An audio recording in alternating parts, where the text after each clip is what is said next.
বন্ধুরা নমস্কার, good morning, welcome to my YouTube channel Shampa Das. কেমন আছেন আপনারা? আশা করছি আপনারা সবাই ভালো আছেন, আমিও ভালো আছি। বন্ধুরা, আমার ভিডিও আর আমার রেসিপি আপনাদের কেমন লাগে? যদি ভালো লাগে তো প্লিজ লাইক, কমেন্ট, শেয়ার অবশ্যই করবেন আর আমার চ্যানেলকে সাবস্ক্রাইবও করে দেবেন। তো আজ আমি কি বানিয়েছি, কেমনভাবে বানিয়েছি আপনাদের সব দেখাবো আর বলবো। তো আমার ভিডিওটাকে পুরো দেখবেন প্লিজ, আর আমাকে এমনই সাপোর্ট করতে থাকবেন।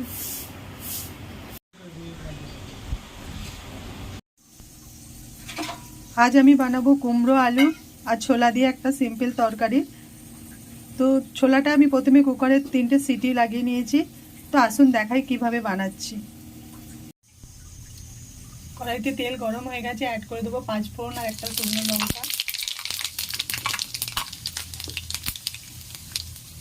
পেঁয়াজ, কারি পাতা,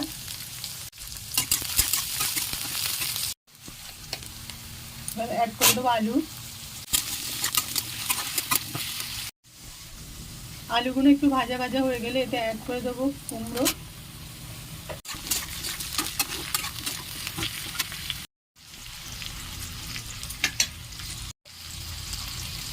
কুমড়োর আলুটা ভালো করে ভাজা ভাজা হয়ে গেলে এতে আমি আধা চামচ আদা পেস্ট অ্যাড করে দেবো।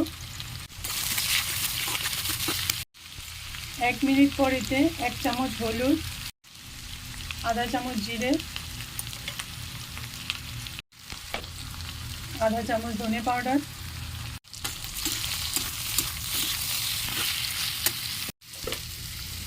অ্যাড করে দেবো টমেটো আর কাঁচা লঙ্কা।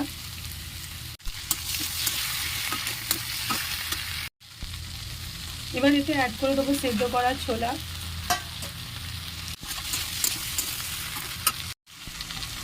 এতে এবার অ্যাড করে দেবো সামান্য পরিমাণে জল,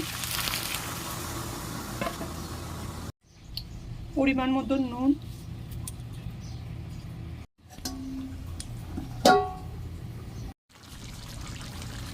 রেডি হয়ে গেল কুমড়ো আলু ছোলার তরকারি। উপর দিয়ে একটু ধনে পাতা কুচি অ্যাড করে দেবো। আপনারা চাইলে সবজিটা আর একটু শুকনো শুকনো করতে পারেন, আমাদের ঘরেতে অত শুকনো তরকারি কারোর পছন্দ না। এইভাবে কুমড়ো আলু ছোলার তরকারি সিম্পলভাবে একবার বানিয়ে দেখবেন, আপনাদেরও অতি অবশ্যই ভালো লাগবে। আর যদি ভালো লেগে থাকে তো লাইক, শেয়ার, কমেন্ট করতে ভুলবেন না। বানাবো ওল ভাজা। ওল ভাজার জন্য আমি এতে অ্যাড করে দেবো হলুদ, লঙ্কা গুঁড়ো, কালো মরিচ গুঁড়ো, লেবুর রস,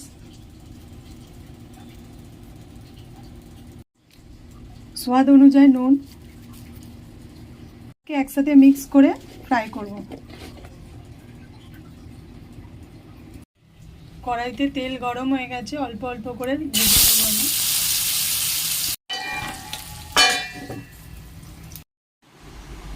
আজ আমি বানিয়েছি কুমড়ো আলু ও ছোলা দিয়ে তরকারি,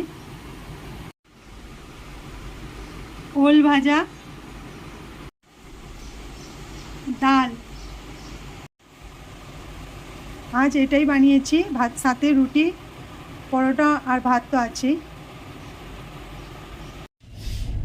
বন্ধুরা, আমি পৌঁছে গেছি অফিসে। এই ভিডিওটা আমি এখানেই শেষ করলাম। দেখা হবে আবার নেক্সট ভিডিওতে। Tata, bye bye.